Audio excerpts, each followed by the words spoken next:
Hello বন্ধুরা, আপনারা সবাই কেমন আছেন? আশা করি ভালো আছেন, আমিও ভালো আছি। আমরা আরো একবার পৌঁছে গেছি দমদম জংশন। আজকে আমরা আপনাদের নিয়ে যেতে চলেছি চাঁদে। হ্যাঁ বন্ধুরা, আজকে আমরা আপনাদের নিয়ে যেতেছি চাঁদে, মানে কাতারের মুন টাওয়ার। আপনারা এখানে কোথা থেকে যাবেন, কিভাবে যাবেন, পুরো ভিডিওটাই বিস্তারিত দেখাবো। তো চলুন শুরু করা যাক।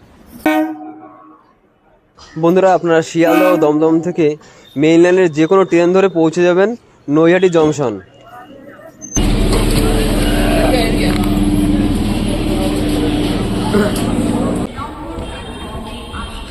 বন্ধুরা, আমরা এখন পৌঁছে গেছি নৈহাটি জংশন এবং আপনারা এখান থেকে যাবেন ব্যান্ডেল। তো চলুন, দেখা হচ্ছে ব্যান্ডেল নেমে। ব্যান্ডেল থেকে গাড়ি ছাড়ার পরে কিছু দূর এগিয়ে আসলেই আপনারা দেখতে পাবেন হুগলি সেতু। দেখুন কত সুন্দর হুগলি সেতুর এই দৃশ্য। বন্ধুরা, আমরা এখন পৌঁছে গেছি ব্যান্ডেল এবং এখান থেকে যাবো জিরা। তো চলুন, দেখা হচ্ছে জিরা পৌঁছে। বন্ধুরা, আমরা অবশেষে পৌঁছে গেছি জিরাট প্ল্যাটফর্মে। আমরা এখান থেকে যাবো আদি বারোয়ারি ক্লাব এবং এবারে এখানে থিম হলো কাতারের মুন টাওয়ার। বন্ধুরা, আপনারা 3 নম্বর প্ল্যাটফর্ম থেকে ব্যান্ডেলের দিকে মুখ করে বেরিয়ে আসবেন এবং রেলগেট থেকে বাদ দিকে বাইরে বেরিয়ে এসে কিছুটা এগিয়ে আসলে দেখতে পাবেন জিরাট আদি বারোয়ারি পুজো মণ্ডপ গেট।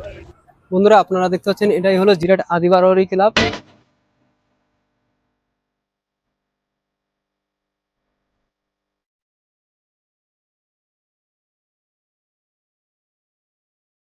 তাহলে চলুন আমরা আপনাদের একে একে ভিতরটা ঘুরে দেখাবো।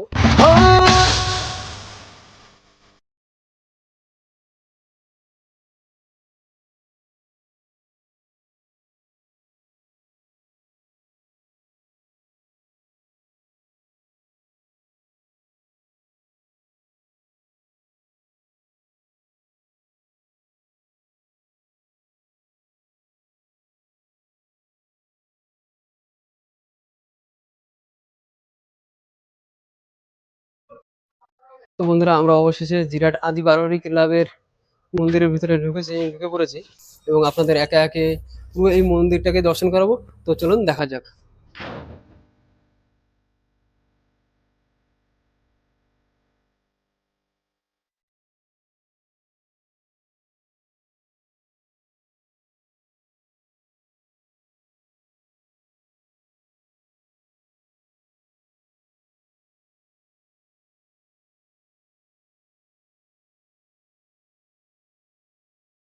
বন্ধুরা, এটা হলো এক্সিটের গেট। এটা এখান থেকে বেরিয়ে যেতে হবে আমাদের।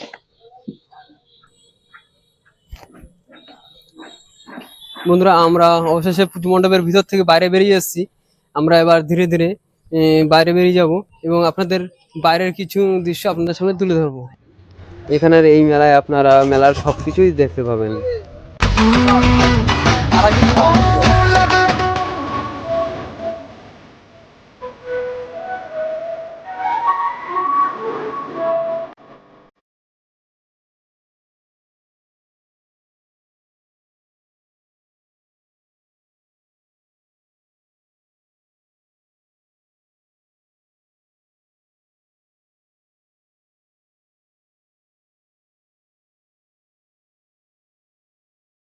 বন্ধুরা, আপনাদের পুরো পুজো মণ্ডপটাই ঘুরে দেখালাম। আপনারা অবশ্যই কমেন্টে জানান যে আপনাদের এই পুজো মণ্ডপ এবং এখানকার মাতৃ প্রতিমা কেমন লাগলো। আপনাদের যদি আমাদের এই ভিডিওটা একটু ভালো লাগে থাকে তো অবশ্যই একটু লাইক ও কমেন্ট করুন এবং এমন নতুন নতুন ভিডিও পেতে আমাদের চ্যানেলটি সাবস্ক্রাইব করে পাশে থাকুন।